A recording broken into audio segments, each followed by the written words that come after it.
Welcome to Grab Your Gear. I am Joe, and of course it's Tuesday, so that means we have a podcast for you. And by the way, Grab Your Gear, just to remind you, is a network designed for people who get up and go to work every day. They grab their gear, they go to work. They don't have time for the traditional, conventional news sources, and probably don't even enjoy accessing them. So that's why we were born as a network, was to filter through that and give you information and news that you need. There's a story out there that's kind of consumed the country over Springfield, Ohio. Our offices and our studio is near Springfield, not too far away. So took a venture over there. Plus, we're also going to touch on the assassination. And before we finish up, we're going to touch on something globally that we might want to know about that is happening around us and seems to get no reporting. That's what we're covering today with our friend Jack Windsor. Jack, of course, the managing editor and founder of the Ohio Press Network. Jack, you slept in a little today. Why? Well, we were on the ground in Springfield yesterday, and we intended to go there to maybe talk with a couple of people.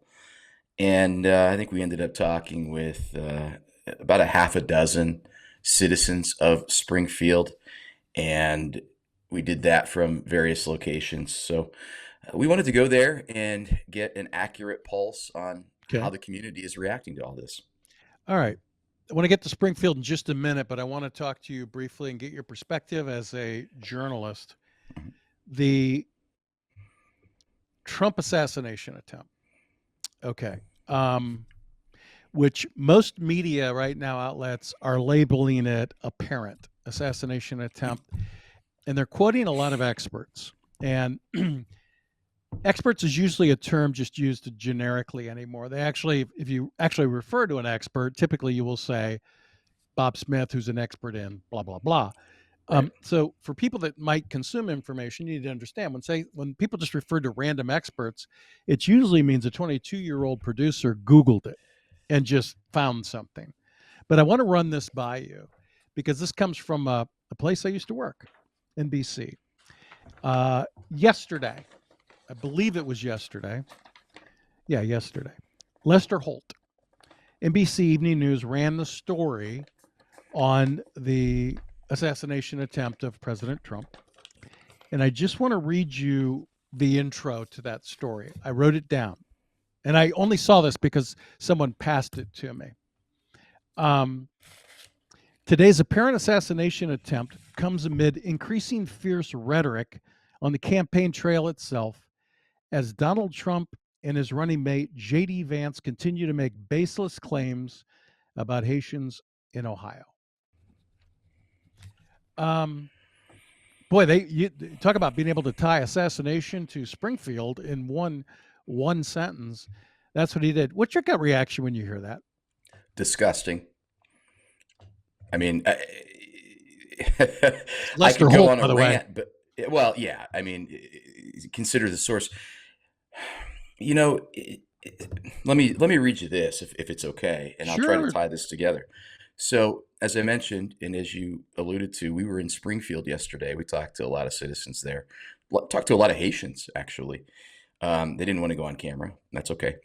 But then I get home and I see this headline from Cleveland.com. Bomb sweeps camera towers coming to Springfield, Ohio schools as threats persist over baseless Haitian migrant rumors. Okay, so there are migrant rumors, and this writer, actually, journalists don't always write the headlines, but in the story they make the same insinuation that these bomb threats are happening because of Donald Trump and J.D. Vance. Oh, by the way, they just kind of softly later in the story reveal that the bomb threats were coming from overseas. Yeah. This isn't even going on in the country. So you have a headline that is completely baseless. The angle of your story is what you're going to call baseless Haitian migrant rumors, and you're creating baseless headlines and writing leads in the story that are baseless. Joe, I have a lot of heartburn over this kind of stuff because I'm in a different generation maybe than some of the people watching this. I'm a Gen Xer. I guess my dad and mom would be considered boomers. They're good people. They watch the news. They believe what they hear coming out of the mouths of people that are talking. And when they pick up a newspaper, they're hardwired initially to believe what they read. The challenge, Joe, is what we hear and see on TV and what we read in the newspaper. How do you square what Lester Holt said and what this writer, or headline writer at least, at Cleveland.com wrote? I mean, all signs are pointing to Donald Trump and JD Vance are evil. They're responsible for bomb threats. They're responsible for the attempts on President Trump's lives. I mean, what kind of world do we live in when mainstream press pretends that that is reporting news? If you listen to the whole thing I read, let me tell you, let me interpret that for you. He had it coming. Yep. That's what that means. And I think I'm a little like you right now, and I'm struggling with, the mask is off. We've talked about that, right? So people Yeah. just, you know what side you're on, that sort of thing. And the mask is off, and whatever is happening is being presented in a way that there is a responsible party, and the responsible party always, if it's bad, usually leads to Trump and JD Vance. And I'm not a Trump lover, but it leads to JD Vance and Trump.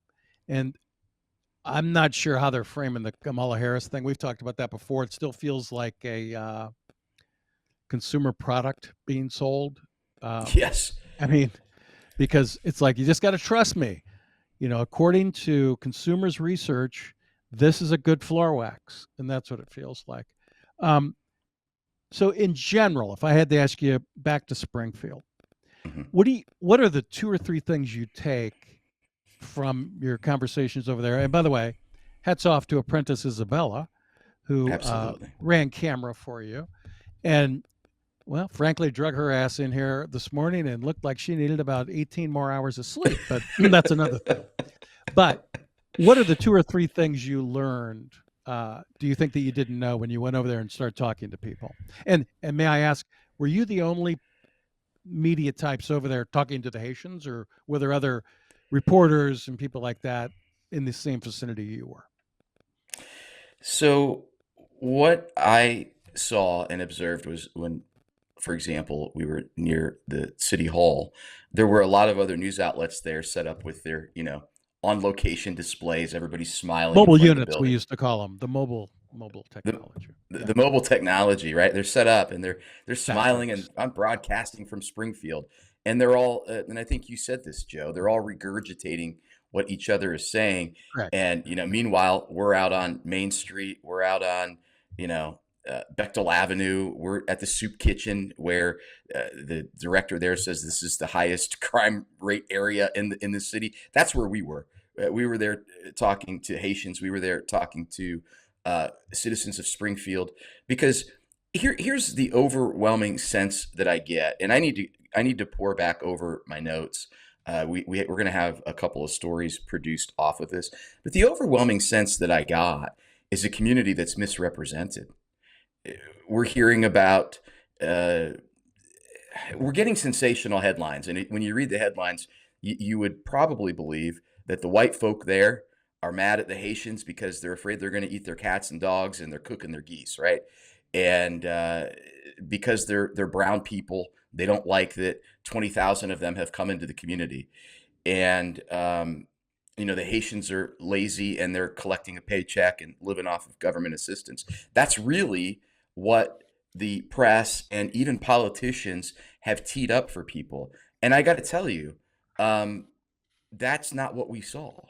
What we saw and heard and sensed was care and concern from a community that, by the way, is pretty diverse. It was diverse before the massive Haitian influx. And I just want to remind people who are watching, this is a community of 58,000 people who have taken on, I'm going to say, the governor likes to say 15,000 because I think he likes to downplay. We're probably talking anywhere from 20 to 30,000 people. In a So that is population of how many? How many? in a population of 58,000. So So basically, they almost doubled their population. I mean, they brought in almost half of their double. population. I mean, Yes. And so here's the issue. Hmm. Many of those people who have been brought in are there based on temporary permanent status. So they didn't go through the traditional vetting process. They didn't go through the traditional process that would help them integrate into the culture. And you are seeing the negative outcomes from that. And so we saw and interacted with a lot of white skinned people who actually said, I care about the Haitians. I want them to integrate. I feel like they're being cheated because they're here. They don't know what to expect. There's a tremendous language barrier. They don't know how to drive. And now all of this is going on and media attention is here. So there are three things, and we can kind of talk about these, or at least a couple of things.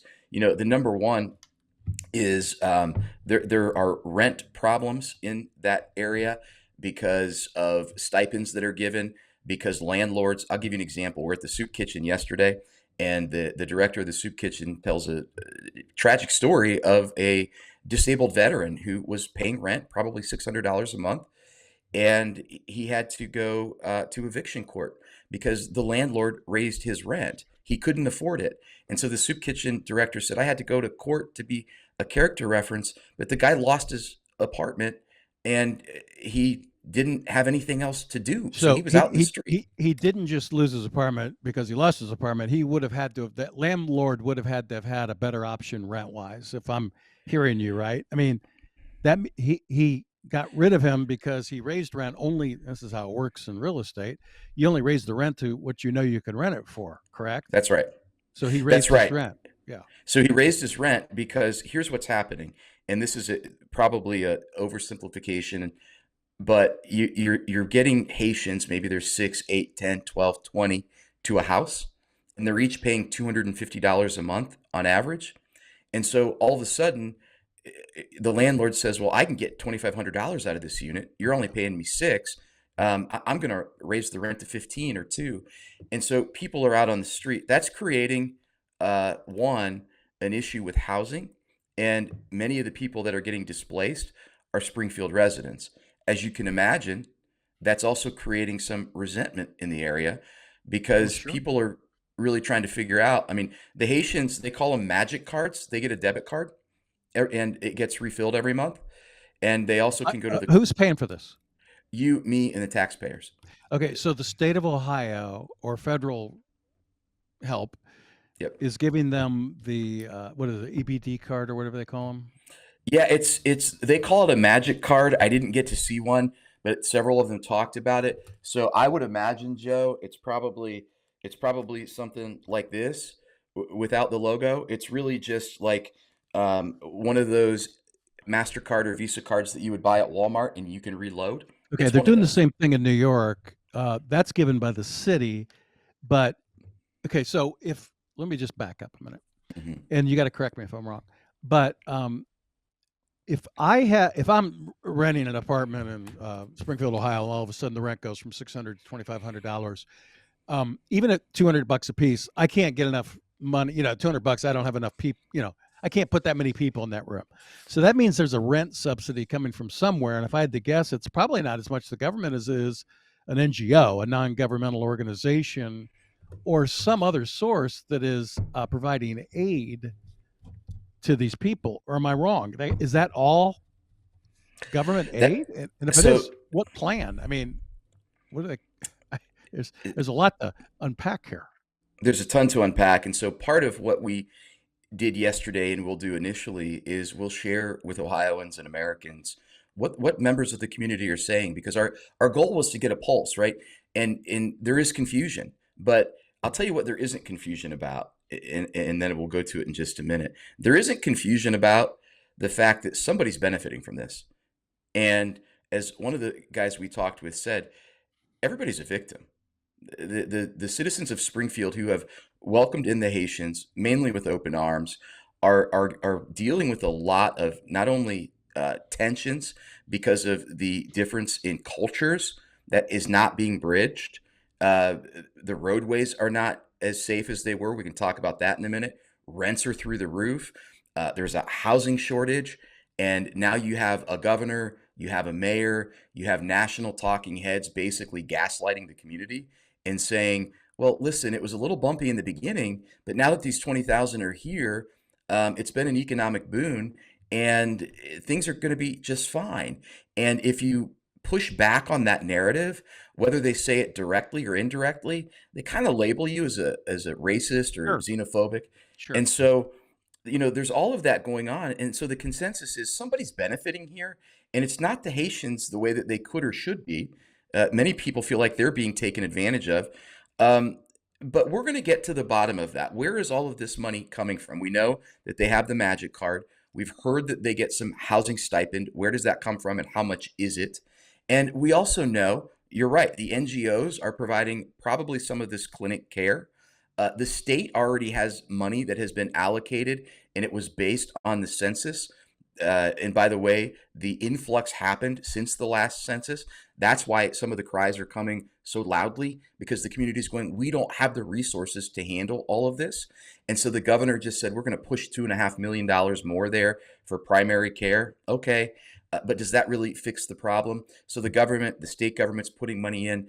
But at the end of the day, there's a lot that has to be managed, and there's a lot that has to be addressed that is not being managed and is not being addressed. And it's really all being pitched to Ohioans and Americans as JD Vance and Donald Trump said some weird shit about, cats and dogs and geese, and how dare they? And the economy's booming here, and they're lying to you about what's going on. And so our job is to really tell the full true story.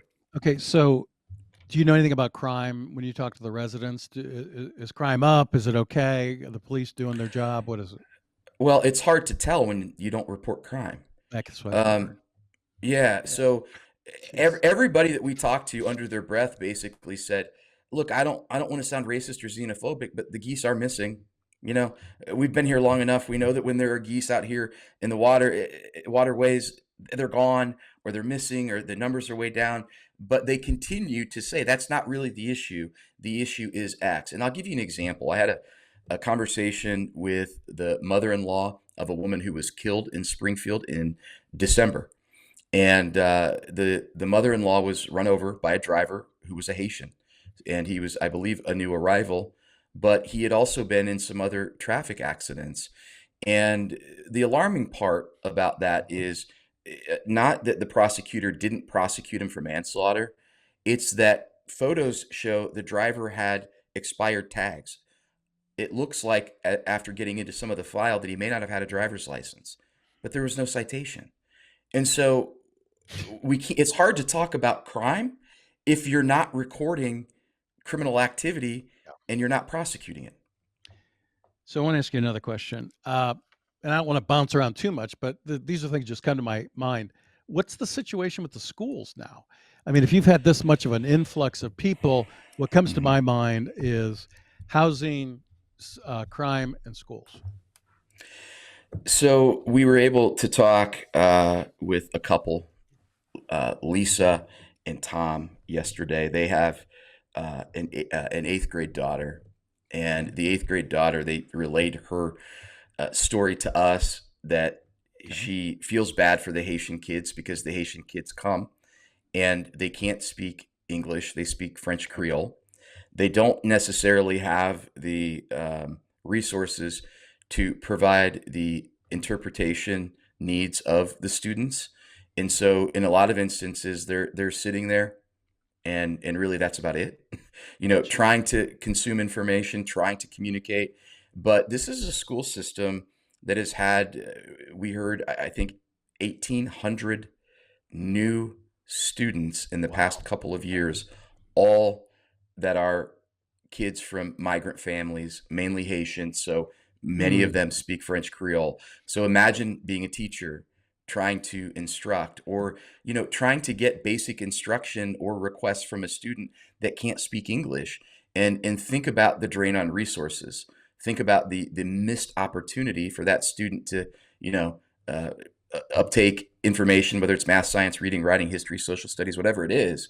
And so there's a massive concern about whether the kids are actually being educated, and there's a need for interpretation services. But this, kind of all goes back to the same one of the same issues that everybody we talked with kind of has about this. It's we welcome people in Springfield. By the way, Springfield has a history of welcoming people from Mexico. Again, very diverse population, but they're saying it is the massive number of people in such a short period of time. They cannot be adequately integrated into the community. And one of the fears that I heard many times too was because the mother-in-law I mentioned was struck and killed by a driver. Everyone remembers the story. It was national. Not this school year that started, but the one previous. There was an 11-year-old boy who died in a bus accident because a Haitian hit the bus. And there's this tension now, as you can imagine, as the Mhm. press has descended on that community.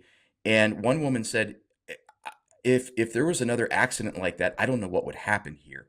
And so, you know, if this had been managed, if it had been done in a way that we go, okay, we can allow 1,000 or 2,000. Let's get them integrated. Let's make sure we have the services. Let's make sure that we have the funding to make sure that we can provide supports for everybody in the community that's going to need them. This would have gone better. But when you dump 20,000 people on a community that is 58,000, and it might even be 25 or 30,000, we don't know yet. I mean, it's a train wreck. I just would challenge anybody to think about the fact that if your community all of a sudden grew by a third of people who, for the majority, do not speak English, Hmm. you know, uh, your knee jerk react. See, this is one of the issues I have. A lot of people calling people racist and stuff are the people that have no threat to their community being overtaken. Let's look That's back at right. remember Martha's Vineyard when the Ron DeSantis sent about a busload of migrants up. They were out of Martha's Vineyard in less than 6 hours. 50 of them, Joe. Yeah. 50 of them. So put this in perspective. So if your town grew by a third or a half or whatever like that, I mean, just the services that have to shift. But Hmm. I keep coming back to crime. There has to be more crime, just even simple crime and petty theft and things like that, because that just kind of goes with the territory, doesn't it? But the resources being drained on that community, how long can that go, Jack? I mean, the governor goes, he makes an appearance at City Hall, surrounded by media. You're out in the community with Apprentice Isabella, I mean, talking to people, but they're back at the City Hall, confined there. And I know how local news goes. The governor came today at City Hall and addressed the situation in Springfield. The governor says what people may say on the outside doesn't really reflect what possibly is going on the inside. Roll tape. And then it's a bunch of people talking about, well, we're giving resources, we're going to help these people, and then you come back, the governor said he's going to stay on top of this situation. And no matter what you hear from the national news or the rhetoric of the campaign, the people of Springfield are working this together. Reporting live from Springfield, Ohio, I'm Daffy Duck for NBC News. I mean, that's what you're running into, right? Well, it's what you're running into, but here's the more challenging part. And I'm going back to Springfield, by the way, Yeah, because I there's know. more that needs to be Yeah. done. You And can't do this I'm in going to one meet. day. You can't parachute in and do it. No, I'm going to meet with the mayor, and I'm going to be very direct in asking the mayor why he made comments yesterday that seem to again point to J.D. Vance and Donald Trump as the reason that these bomb threats were coming in. And I would be remiss if I didn't highlight Dan Tierney, Governor Mike DeWine's press secretary. Governor Mike DeWine has an R behind his name, by the way, which would insinuate that he's a Republican. But so far, Good. 33 bomb threats, all of which turned out to be bogus, have been received involving Springfield since GOP presidential nominee Donald Trump, running mate J.D. Vance, and others have ramped up criticism of the 15,000 or so Haitian immigrants in Springfield, a city of nearly 60,000, according to DeWine spokesman Dan Tierney. Well, Dan Tierney, why are you getting out your label maker and trying to, stick guilty labels on Trump and Vance, just like the mainstream press? I mean, it's really kind of disgusting to me that they're all parroting the same narrative. You could rewrite that headline. Bomb threats increase as Haitian population in Springfield becomes overwhelming. I mean, if you're going to insinuate, why not go the full circle, right?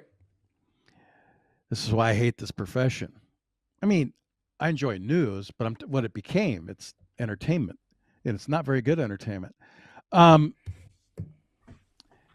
so what do you do in this situation? Okay, so let me ask one thing. The rumor was, and there were reports that Donald Trump was actually going to go to Springfield. I Correct. don't know, as early as Thursday, perhaps, or sometime. JD Vance, has he been there? I mean, has he walked through the streets? That's a great question, and I don't know that I know the Okay. answer to that. My gut response is not yet. I know Bernie Moreno was there on Saturday. Trump will be there this week. I would expect that JD will be there. I know Okay. Vivek Ramaswamy plans to be there Thursday as well. So, who is the congressman for the area, and then who's the state rep? Do you know?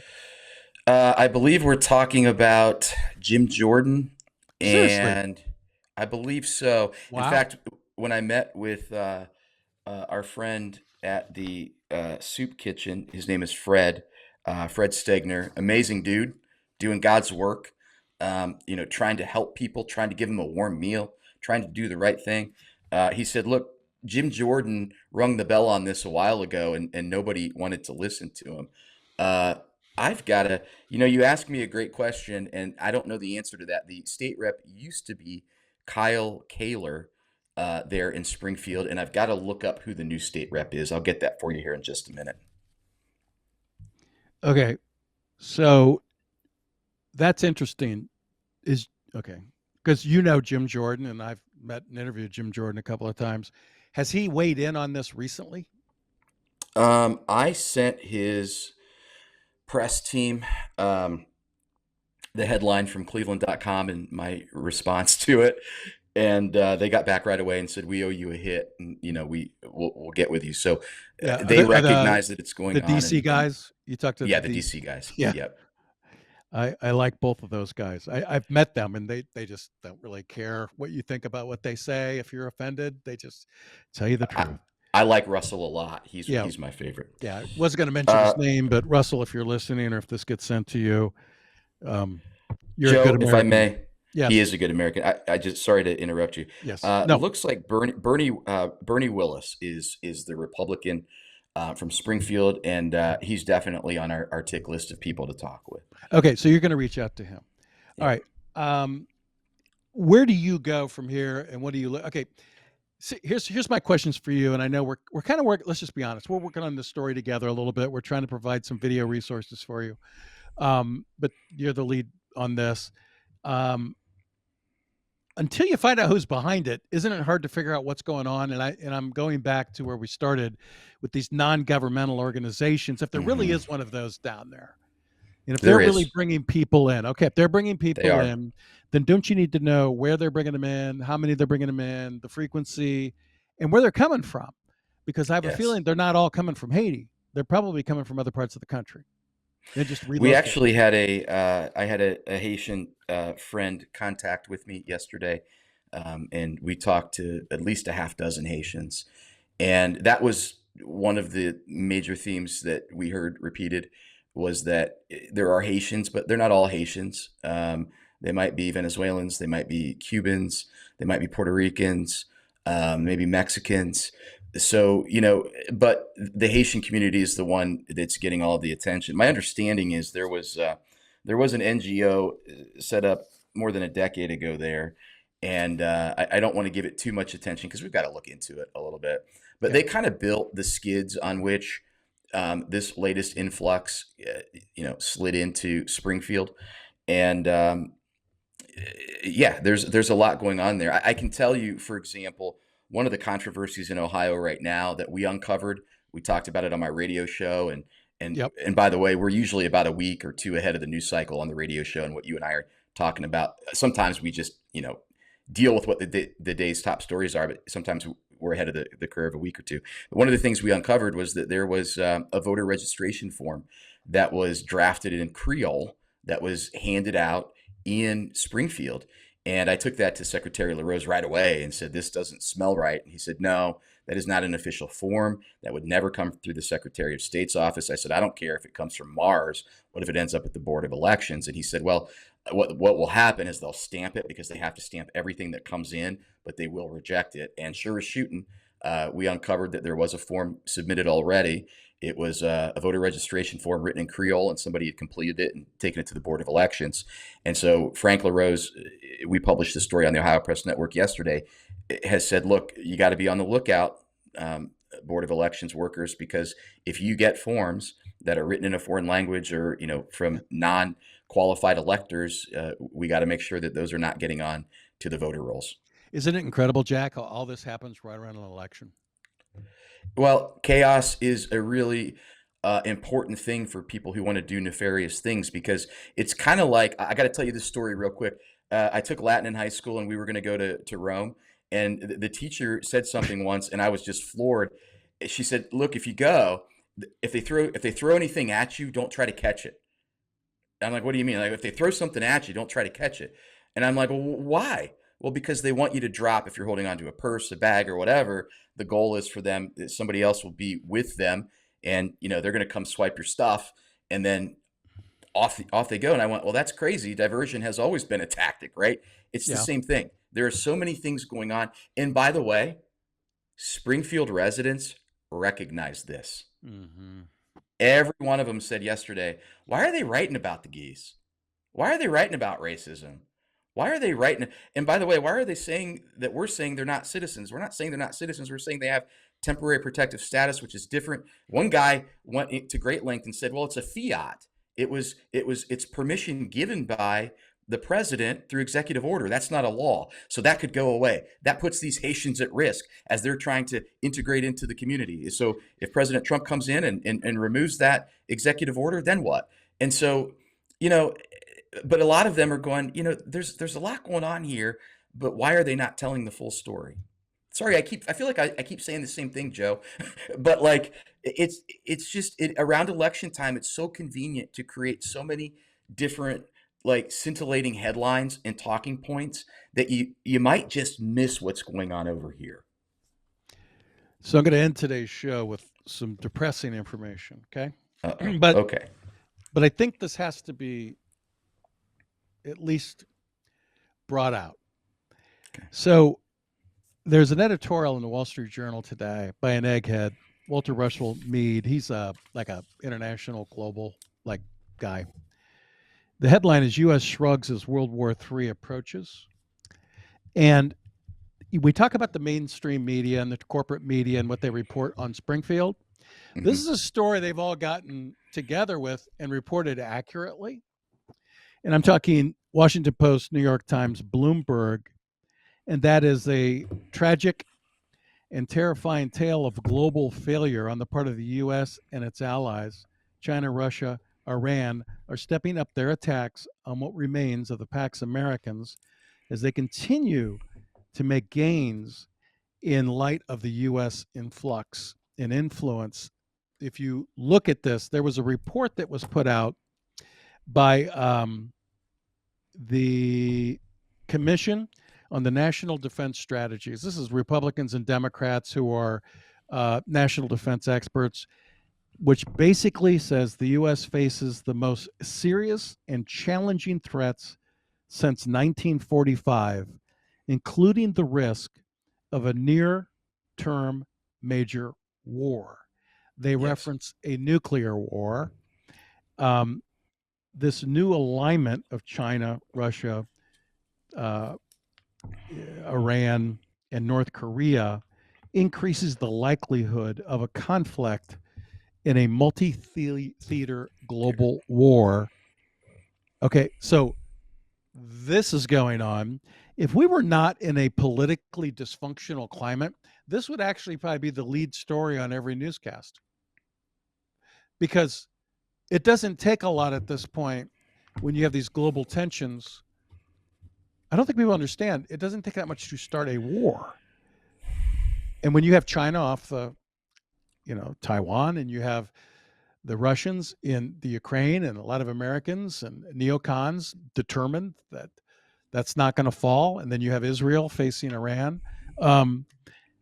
Again, if we were not in a dysfunctional political climate, that would be a story that would cable news would be getting updates on that, and you would be talking, and it feels like we're talking about everything but something that could really affect all of us globally.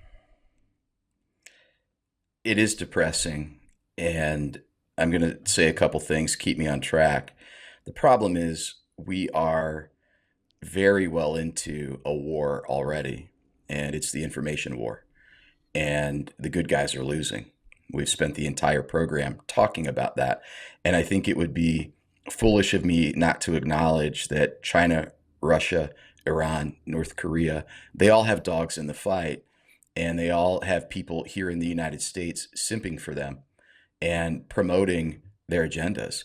Whether the people are useful idiots who don't recognize that they're doing it, or they're nefarious actors who believe that there's some sort of globalist communist utopia that they're trying to usher in. We are so deep in this information war. I think that's probably why you and I are doing what we do, Joe. The other thing that concerns me is the war on the technology front. I am connected with some folks who are tied in with what we would call white hat hackers. And the white hat hackers assure me that the rolling blackouts that we had over the summer with some of the biggest systems in our world, whether it be information technology through places like Google or banking systems, there's alarm because China, Russia, they've already penetrated the system. I don't know if they've ever been fully eradicated from some of the systems that operate this country. And so you think about being captured with information, you think about our technology being captured. I believe that would be the desire of a communist China, would be to take over the world without firing a shot.